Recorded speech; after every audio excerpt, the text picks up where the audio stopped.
Hello guys! Nasa likod ko po ngayon ay isang glamping dome. Hindi po ito spaceship ha. Bahay po ito mga ito.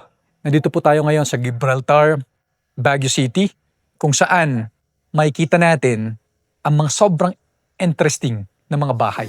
Excited po kayo pakita sa inyo. Tara, sabihin mo natin.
Guys, ito pong property natin ay nasa likod lang ng Good Shepherd.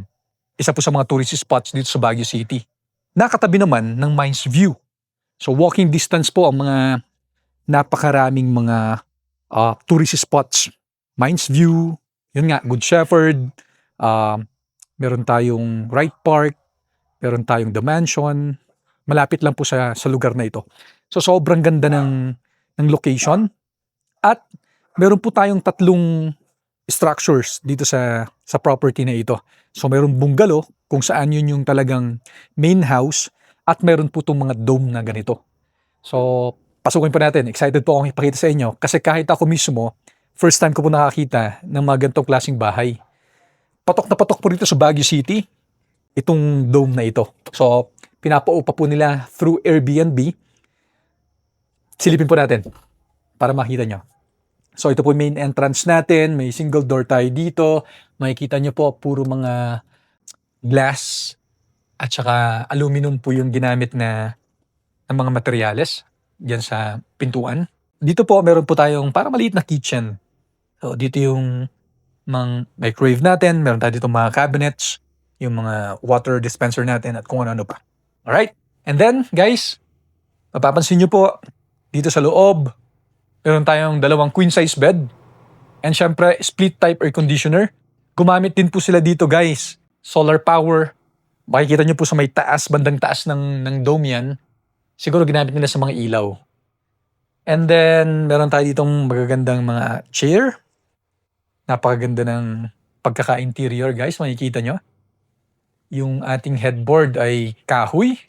Ang ganda ng mga lamps, wall lamps natin. Gusto ko rin po itong ginamit nilang chandelier dito. Tapos may television ka po rito na flat screen. And then guys, dito po yung ating toilet and bath. Pero bago ako makapasok dyan, mapapansin nyo po meron ka ditong lavatory. Alright. Yung toilet and bath guys, makikita nyo maganda rin ang sukat. So hindi po dahil nasa dome ka, tinipid na yung toilet and bath niya. May papansin nyo po, ito po yung shower area. Meron po tayo ditong water closet. From floor to ceiling, ang ating tiles. So, meron ka ditong divider na tempered glass. Ganda! Sundan nyo po ako. Bali, meron po tayong dalawa na identical na ganito. Yung dome na ganito. Yung isa po, madadaanan natin pero hindi na natin papasukin. Ito po ay 500 plus square meter ang lote. Kung kaya naman, napakaganda kung maglatayo ka ng structure. Kasi, another structure pa. Kasi, pag tinaasan mo, Sobrang ganda ng view. Tara, pakita ko po sa inyo yung view. Dito tayo. Alam niyo po guys, ang Mines View ay kilala at sumikat dahil sa view, sa napakagandang view. At yun po exactly ang makikita natin dito sa property na ito.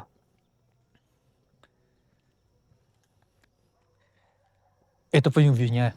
Ito po yung sinasabi ko sa inyo kanina. Sa ngayon kasi, ang nakalagay po rito na property ay bungalow at saka may 2 dome.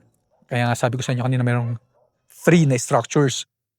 Pero kapag nagpatayo ka ng siguro may 2nd story, 3-story building, kitang-kita mo ang view na yan. So pwede mong i-emphasize dun sa property mo. Oh, meron pala ditong dirty kitchen. Meron po silang dirty kitchen dito. Pwede kang magugas ng pinggan. And then, meron ka ditong outdoor na parang dining set. Ito po yung isang dome. Yan. Magkahiwalay po ang ano nila. Meron din po siyang sariling kitchen doon kung mapapansin nyo. Tapos meron din siyang outdoor na dining. Naka-split types air conditioner po siya kanina. Nandito yung condenser niya.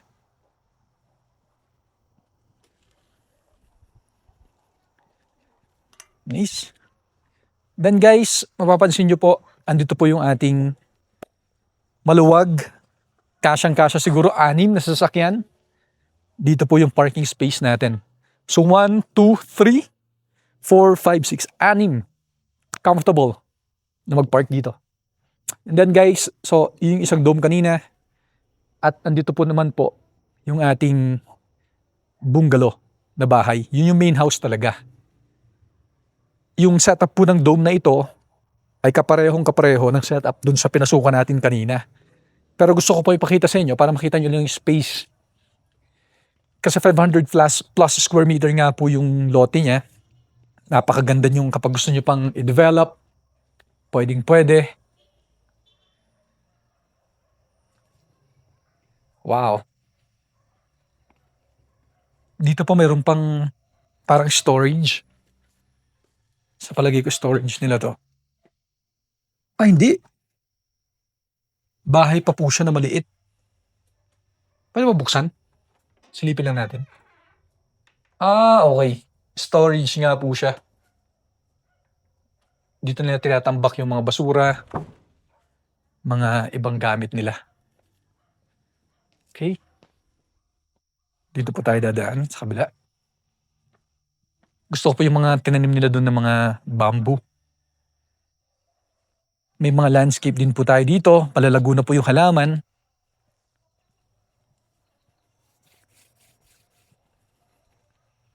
So, ganyan po siya.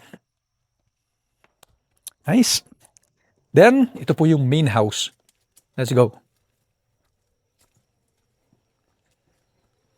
Ano to? Sila ba yung may tubig? Oh, very good. Guys, pakita ko po sa inyo. Let's go. Ito po ay water pump. So, ang kagandahan sa property daw na ito, sabi ng may-ari, sabi ng seller, meron silang water source. So, napakatipid po sa tubig. Hindi ka magkakaproblema sa tubig. Dahil dito sa Baguio City, kilala po natin na medyo mahirap talaga ang tubig dito sa Baguio in general. Pero kapag meron kang water source, wow, patok. Panalong panalo. And then guys, meron ka ditong outdoor dining uli. At meron kang pwede kang mag-barbecue doon. Okay? Ito po ang ating main house. Kapag galing ka po ng kalsada, meron ka ditong pedestrian gate na maliit. Pedestrian gate ka dyan, so pwede kang bumaba rito. And then diretso ka na dito sa main house mo. Guys, very interesting yung loob kasi talagang puro kahoy yung ginamit. So meron ka ditong matanda na kahoy para sa yung main door. Ang maganda kapag mga ganito, talagang dry kiln po yung tawag dyan. Pagka malamig or tag-ulan, hindi po sila nag-i-expand. Yun yung magaganda kapag mga matatandang kahoy. Tara po, pasok po tayo. So dito, bubungad sa atin guys, ang isang sofa, meron ka ditong center table, at mga natural na wood. Kasi ngayon usually, di ba, mga WPC or PVC na ang ginagamit. So ito natural wood po talaga. Then dito may malaki kang console table, accent chair. Meron ka ditong fireplace. Bagyong bagyo, no? Okay, tapos bungalow type po siya. Meron ka ditong dining table, refrigerator ka dito. Then, ito yung iyong first bedroom. Dito po yung first bedroom natin. Silipin po natin. Itong first bedroom, meron lang po silang nilagay dito na isang queen size bed. And then may cabinet ka dito. Ito Airbnb din po nila. Kaya yung setup makikita nyo, pang Airbnb talaga. Then, dito na po yung ating kitchen. Tapos meron ka ditong powder room. Powder room ka dito.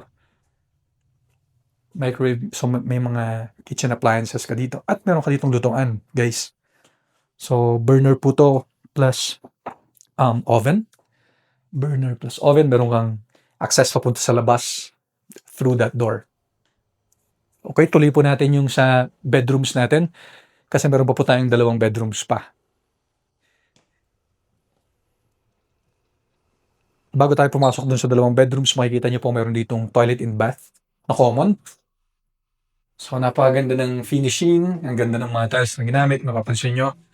And then, may shower ka dito. Meron ka ditong water closet. And meron ka ditong lavatory. Okay. Wow. Naka-parquet sila, guys. Yung floor po natin is parquet. Sa palagay ko, ito yung master bedroom kasi meron siyang sariling toilet and bath. Tara, silipin po natin. King size bed. Malaki, maluwag. Meron kang ceiling fan dyan. Tapos toilet and bath. Tara, silipin po natin. Uy, malaki. Surprisingly, malaki yung toilet and bath niya. Shower area ka dito. Meron ka ditong water closet. At meron ka ditong lavatory. Okay. Okay. Naka-zoom out naman, no? Yan. Okay. And then, guys, last bedroom.